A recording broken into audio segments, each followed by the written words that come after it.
Good morning, dear children. This video is for class 10th, subject science, chapter number 8, how do organisms reproduce? And this is lecture number 1. Dear children, as we are going to start with a new chapter, we'll see in today's lecture, first, the introduction to the chapter. Then we will understand what is reproduction, how and why do organisms reproduce. And later we'll understand the importance of variation in reproduction and what are the various types of reproduction. So let us begin with the introduction of chapter. So children, here we have chapter at a glance, reproduction.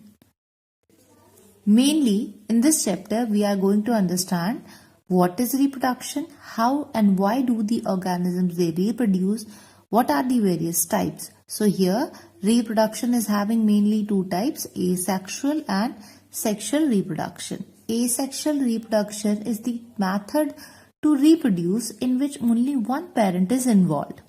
And in sexual reproduction, one male and one female parent is required to make a new organism. Asexual reproduction is further divided into various parts, which are fission, fragmentation, regeneration, budding, vegetative propagation, spore formation. And sexual reproduction is divided into two main types, sexual reproduction in flowers and sexual reproduction in humans. So flowers, they can have unisexual reproduction or bisexual reproduction. Here, in the humans, at the age of puberty, in case of boys and girls, we have male reproductive system and female reproductive system, which we are going to study in detail. Along with these, we'll also study the sexually transmitted diseases and pregnancy control. So, in today's lecture, we will understand what is reproduction, how and why do organisms reproduce. We will also see some types of asexual reproduction. So children, let us first understand the word reproduction. Production means to make new products or to make new thing. Reproduction means when something similar to the reactants is produced. So basically reproduction is a biological process by which living organisms, remember I'm talking of living organisms, they create their young ones similar to them, or you can say within the same species. When a living organism creates their young ones, then that biological process is called reproduction. Here, word species means the organisms with the same features. Now, as we understood that reproduction is a biological process in which the organisms they produce their young ones. But why so? Why organisms reproduce? Because reproduction is neither a life process which is essential to maintain the life, and here when new young ones are created, in that biological process there is a need of lot of energy. So why do organisms they perform such a biological reaction in which energy is required and unnecessary biological process, you say. But is it really unnecessary? No.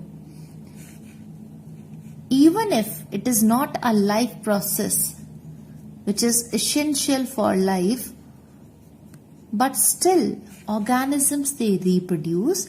Why? So let me answer you that organisms they reproduce to preserve themselves, because individuals, organisms, they are noticeable only when they are present in large amount. So to preserve themselves and to maintain the continuity of life in those organisms, the organisms produce their young ones which are similar to them to preserve the life and maintain the continuity of their life. Now another big question is that how does this happen? How do organisms reproduce? So children, organisms reproduce or they produce their young ones or their daughters just by copying the DNA present in their cells. We all know that there are many kinds of organisms. Some can be unicellular, some can be multicellular, and in multicellular also there are two forms of organisms. One which are lower forms of multicellular organisms, and some multicellular organisms they have highly specialized cells to perform individual functions. So in those kind of multicellular organisms, even reproduction is performed by individual specific cells. So here basically what happens, how do the organisms reproduce?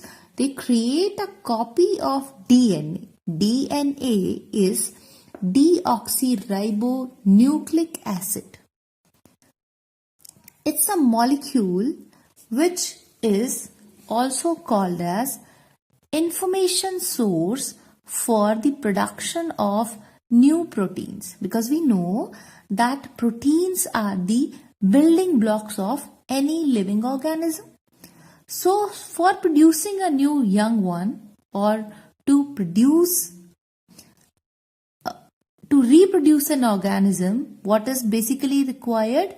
The building block, the cell, which is having the proteins. So basically you can say that there is a need to create the blueprint. So DNA is the one which is called as blueprint of the organism. So it's the DNA, deoxyribonucleic acid, which is copied and new organisms are formed.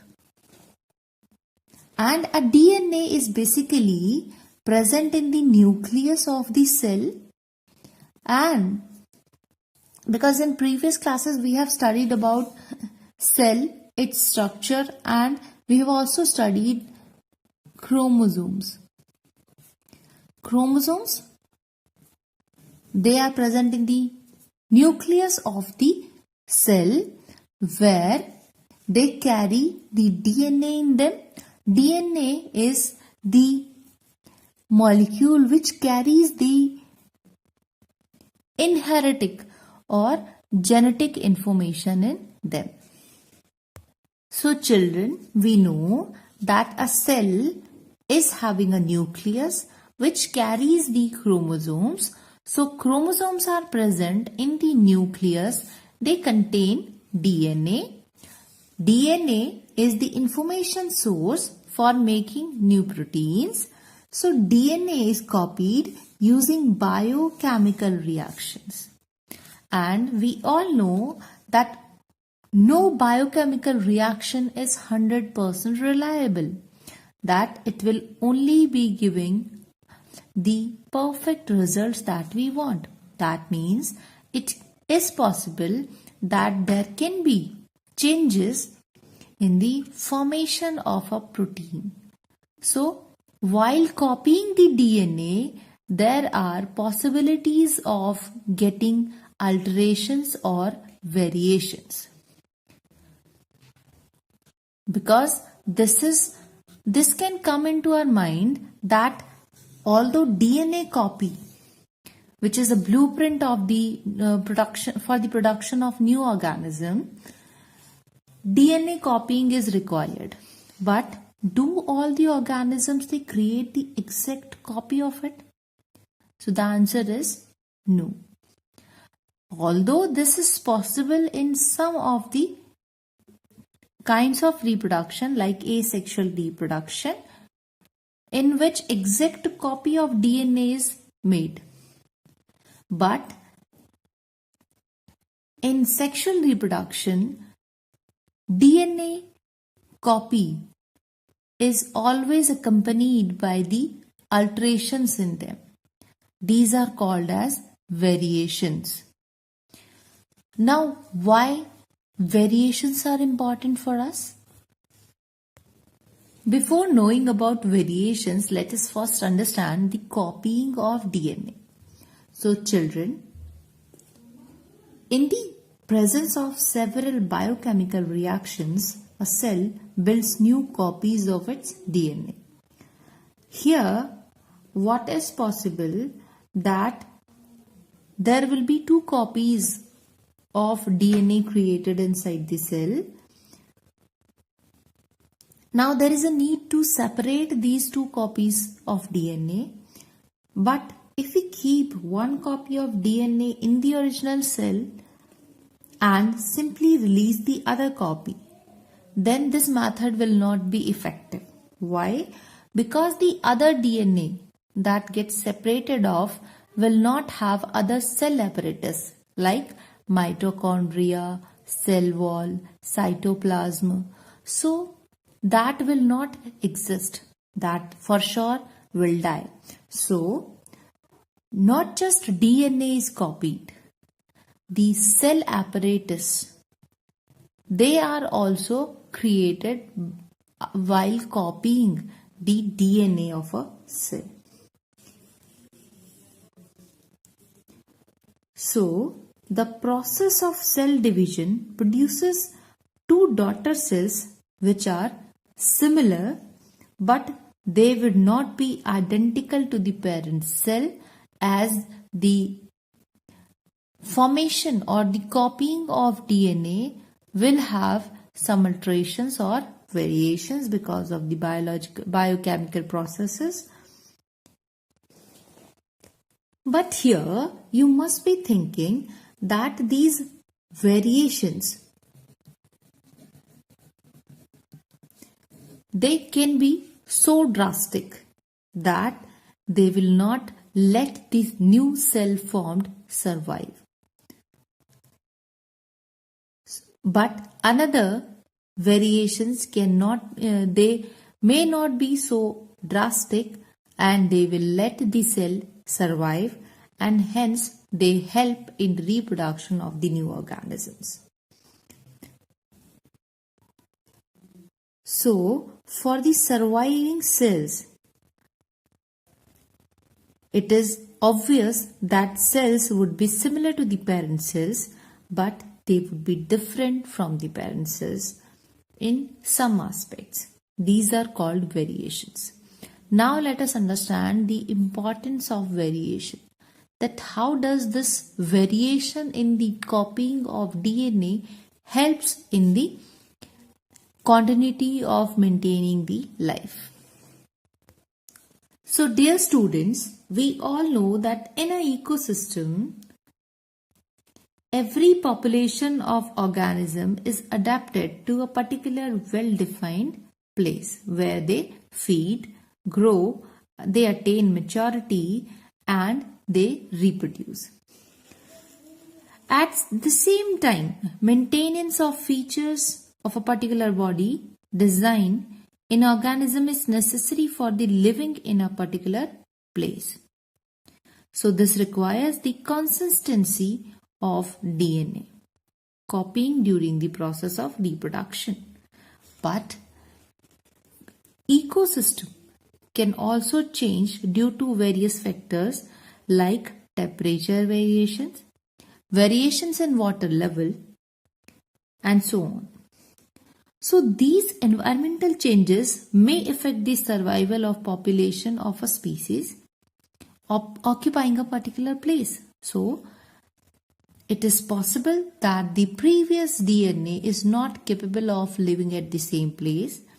Hence, these variations, they help in various ways that it is possible that the variant or the variant properties of the DNA can help the organism in various ways. Let us see them. For example, variation helps in the stability of population of species. It also helps organisms to adapt to environmental changes. For example, an organism is living at a place at a particular temperature, and because of the changes in the environment, let's say the temperature of the area of that place increases. So, if no alterations are there in the DNA, then it would be hard to survive for these kind of organisms to live at the same place. But because of the variations in the DNA, this variation will lead the organism or will help the organism to adapt to the changes happening in the environment. Now, these variations, they also help in the development of new characteristics in an organism. Now let us see that reproduction is having types. Reproduction is having mainly two types, asexual and sexual reproduction. Asexual reproduction, here only one parent is required, whereas in sexual reproduction, two parents are required, one male and one female. Here in the asexual reproduction, what happens? Cell divides into daughter cells having same number of chromosomes as the parent cell. Here cell division takes place, but here fusion of sex cells or gametes takes place and produces the daughter cell. But here, as the only one parent is involved, so there would be no changes in the blueprint of the organism which is produced. So here young ones are similar to the parents. But here, as two different cells are fused together to form the daughter cell, there are possibilities of variations. Asexual reproduction, it generally happens in unicellular organisms and simple multicellular organisms, whereas sexual cell reproduction takes place in flowers, plants and humans. So, let us first begin with the asexual reproduction. So children, we know that asexual reproduction involves only one parent. Here, cell division takes place for producing the new young ones, and asexual reproduction, it can be seen in unicellular organisms like bacteria, some plants, some multicellular animals like hydra. And asexual reproduction is having the following types: fission, budding, fragmentation, regeneration, spore formation and vegetative propagation. So children, today we'll learn about fission and budding. and later in the further lectures we'll understand these parts also: fragmentation, regeneration, spore formation and vegetative propagation. So let us begin with the fission. So the first type of asexual reproduction is fission. Fission means to divide. So here cell division produces the new individuals. Fission can be binary or multiple fission. That means a cell can divide either into two or many number of new cells. For example, unicellular organisms, they reproduce by this method. So let us first see the binary fission and then we will see the multiple fission. Binary fission. Here the cell divides into two equal half parts under favorable conditions. Means when the environmental conditions are favorable, the temperature, concentration of the various chemicals inside the body is balanced, then binary fission takes place. In this, binary means actually two. So here a cell of the unicellular organisms, it divides into two equal half parts under favorable conditions. For example, amoeba. What happens here? That amoeba is a unicellular organism. It is having a nucleus and the cytoplasm. So first this nucleus divides and then constriction takes place. Means the nucleus that gets divided is getting divided into two parts, and it is also having the cytoplasmic division. So nucleus along with the cytoplasm of the cell gets divided into two parts and produces the daughter cells which are similar to the parent cell. So this way binary fission in amoeba takes place. Another examples can be paramecium and leishmania. Leishmania and bacteria, they all reproduce by the binary fission method. Here you will see that how the binary fission takes place in a bacteria. So first DNA replication inside the cell takes place. DNA, which is carrying the genetic information, gets replicated. Then elongation means cytoplasmic division starts taking place. Then we have the cross wall forms. What does it mean? That the wall of the cell, it starts getting folded into two equal halves. Then further the complete division between the copies of DNA takes place, and hence reproduction, or you can say daughter cells are formed. So this is the binary fission in a bacterial cell. Second type of fission is multiple fission. Here multiple doesn't mean that it's a multicellular organism. It's simply a unicellular organism, but here the cell division that takes place is not forming two daughter cells. It is forming many daughter cells.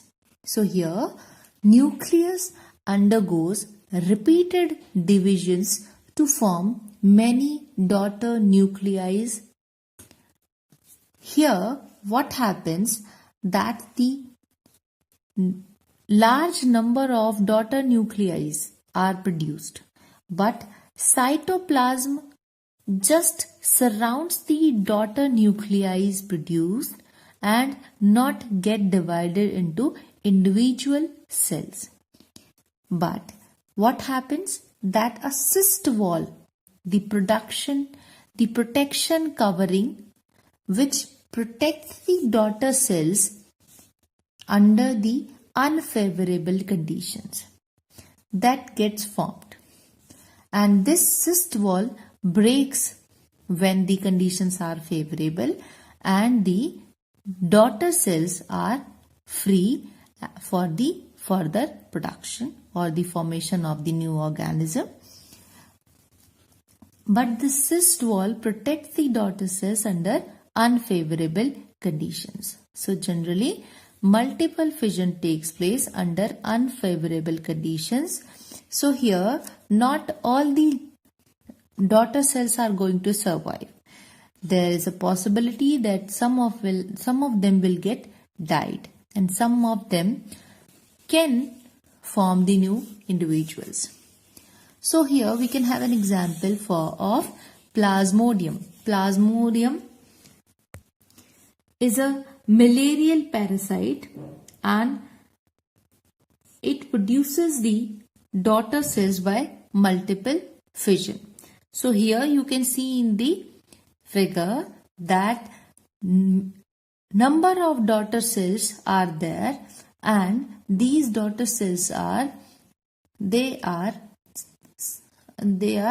covered with the cytoplasm, and the cyst wall is formed around all the daughter cells, which will protect these shells or division of nucleus under unfavorable conditions. So this is called as cyst wall. So here we have a possibility that not just one new organism is formed, there are multiple new organisms formed. You can also find the differences between the binary and the multiple fission. That binary fission takes place into favorable conditions. The organism divides into two equal halves, so only one new individual is formed. Another that can be that cytoplasm division also takes place in binary fission. Examples that we can take is, we can take bacteria, we can take the example of unicellular organism like amoeba, paramecium, leishmania. Then in multiple fission, nucleus undergoes repeated divisions, so many daughter cells are produced. Here, cytoplasmic division is not taking place. This happens in both the conditions, favorable and unfavorable conditions. Here you can take the example of Plasmodium, which is a unicellular organism, but it reproduces with the help of multiple fission. Then another process is budding. As the name itself suggests, budding means to create buds. Here what happens? A bud, or you can say an extra growth or an outgrowth. So a bud develops as an outgrowth due to the repeated cell division. It gets detached from the parent body after it gets matured. Here, the new independent individual is formed. Examples that we can take is yeast and hydra.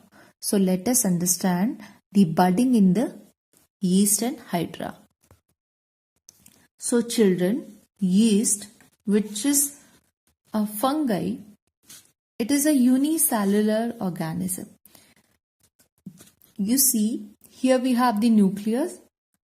This nucleus gets divided into two,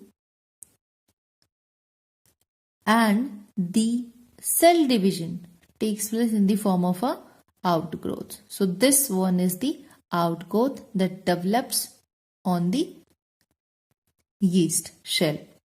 Now, when this outgrowth or the bud gets matured, what it does, it detaches from the parent body, and now it is the new individual independent formed. So in this way, budding or reproduction takes place in the yeast. We have another example of Hydra. Hydra, which is a multicellular organism, but it is a lower multicellular organism. So here what happens, this is the Hydra. Here, because of the cell division, buds, they grow or the outgrowths are coming. Now this bud or the outgrowth will keep on developing, and once it gets matured, then when it is getting matured, when it is getting developed, then after a certain time it will get detached and forms the new Hydra. So again we have a new individual formed. So this way reproduction in Hydra, which is a lower multicellular organism, takes place. So children, today we have understood what is reproduction. We have also understood that how and why organisms reproduce. We have seen the importance of variations, that why variations are important. Then we have seen the types, and we have two main types, asexual and sexual reproduction. Asexual involves only one parent, whereas sexual reproduction involves two parents. Then we have seen two types of asexual reproduction. First is fission and the second is budding. So for this lecture, this is enough. Try making all the diagrams that are involved and make proper notes for the chapter. So let us see today's homework now. In today's homework, you have 4 questions to do, and these are in-text questions. So question number 1 at page number 128 is, what is the importance of DNA copying in reproduction? Question number 2 is, why is variation beneficial to the species but not necessary for the individual? Your question number 3 is, how does binary fission differ from multiple fission? Your next question is question number 4, how budding takes place in Hydra. So these are 4 questions that you have to do as today's homework. So this is it for today's lecture. I'll see you in the next lecture. Till then, take care and goodbye.